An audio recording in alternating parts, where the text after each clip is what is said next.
where some businesses were actually damaged. Lisa Balick talked with those business owners and the young man who's organizing the protest tomorrow. Lisa? Yeah, Jeff, the head of Portland's resistance tells me this is not just an anti-Trump rally, but it is also aimed at city leaders, putting them on notice they better take care of issues like rent control. I want you to take a look, though. Down here, the issue is safety. Big concerns tonight.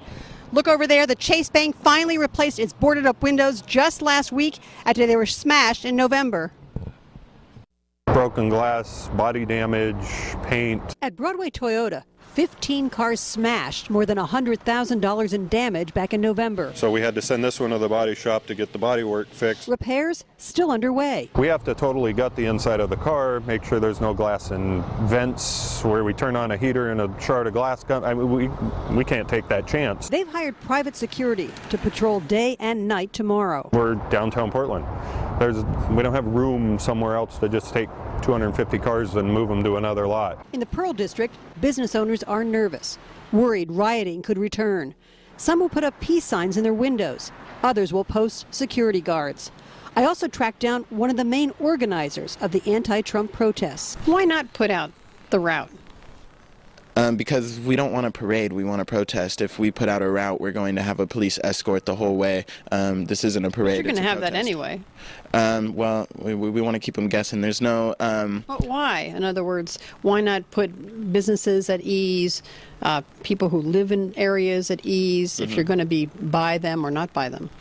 Protests are uncomfortable, and dismantling a broken system is going to be uncomfortable for a lot of people. Greg McKelvey tells me his group intends to be peaceful. Some people think that by having this event, it encourages the fringe to come out and participate. And invariably, you're going to hook the two groups together again.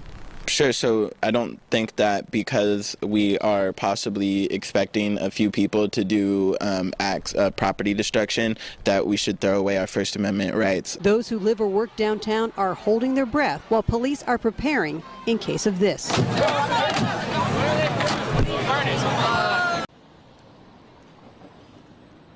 Now, the group says, by the way, it will start marching at 5:30 from Pioneer Courthouse Square around downtown. They say they're supposed to end around 9 p.m., but that doesn't usually seem to happen. One other interesting note, too, a lot of people who marched last time peacefully gave money to help repair some of the windows and some of the damage down here. We'll see what happens tomorrow night.